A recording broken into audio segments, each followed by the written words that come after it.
அண்மை செய்திகளை பார்த்து வருகிறோம். அமலாக்கத்துறை நடவடிக்கைக்கு எதிராக தமிழ்நாடு அரசு மற்றும் டாஸ்மாக் தொடர்ந்த வழக்கில் இந்த விசாரணையிலிருந்து விலகுவதாக நீதிபதிகள் MS ரமேஷ் மற்றும் N செந்தில்குமார் ஆகியோர் அடங்கிய அமர்வு அறிவிப்பு வெளியிட்டிருக்கிறது. கடந்த முறை இது தொடர்பாக விசாரித்து ஆவணங்களை தாக்கல் செய்ய அமலாக்கத்துறைக்கு உத்தரவிட்டிருந்த நிலையில் அவர்கள் விலகி இருப்பதாக இந்த அறிவிப்பானது வெளியாக இருக்கிறது. இந்த வழக்கு இனிமேல் வேறொரு அமர்வில் விசாரணைக்கு பட்டியலிடப்படும் எனவும் தெரிவிக்கப்பட்டிருக்கிறது.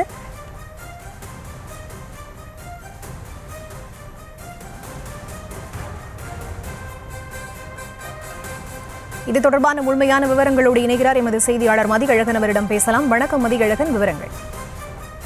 டாஸ்மாக் தலைமை அலுவலகத்தில் கடந்த 6ஆம் தேதி முதல் 8ஆம் தேதி வரை சோதனை நடத்திய அமலாக்கத்துறை டாஸ்மாக் நிறுவனத்துக்கு மதுபானங்கள் கொள்முதல் செய்தது, பார் உரிமம் வழங்கியது, மதுபானங்களை மதுபான கடைகளுக்கு கொண்டு செல்வதற்கான போக்குவரத்து டெண்டர் வழங்கியது உள்ளிட்டவற்றில் 100 கோடி ரூபாய் முறைகேடு நடந்துள்ளதாக அறிக்கை வெளியிட்டது. அமலாக்கத்துறையின் இந்த சோதனையை அரசியலமைப்பு சட்டத்தின் கூட்டாட்சி கட்டமைப்புக்கு விரோதமானது என அறிவிக்க கோரியும், அரசு அனுமதியின்றி நடத்தப்பட்ட சோதனையை சட்டவிரோதமானது என அறிவிக்க கோரியும், விசாரணை என்ற பெயரில் டாஸ்மாக் அதிகாரிகளை துன்புறுத்தக்கூடாது என அமலாக்கத்துறைக்கு உத்தரவிடக் கோரி தமிழக அரசினுடைய உள்துறை செயலாளர் மற்றும் டாஸ்மாக் நிர்வாக இயக்குநர் சென்னை நீதிமன்றத்தில் மனு தாக்கல் செய்திருந்தனர்.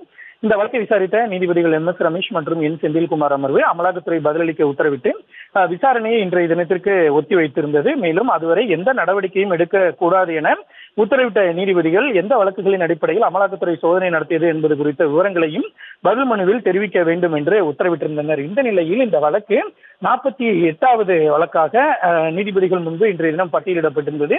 இந்த நிலையில் இந்த வழக்கினுடைய விசாரணையை நாளைக்கு ஒத்திவைக்க கோரி அரசு பிளீடர் எட்வின் பிரபாகர் முறையிட்டார். அப்பொழுது இந்த வழக்கிலிருந்து தாங்கள் விலகி கொள்வதாக தமிழ்நாடு அரசினுடைய தலைமை நீதிபதியிடம் தெரிவிக்குமாறு நீதிபதிகள் MS ரமேஷ் மற்றும் N செந்தில்குமார் ஆகியோர் இருவரும் ஒன்றாக தெரிவித்திருந்தார்கள்.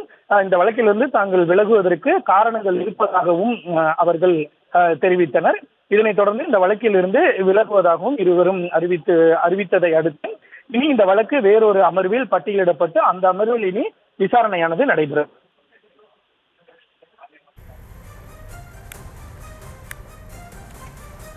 விவரங்களுக்கு நன்றி மதியழகன்.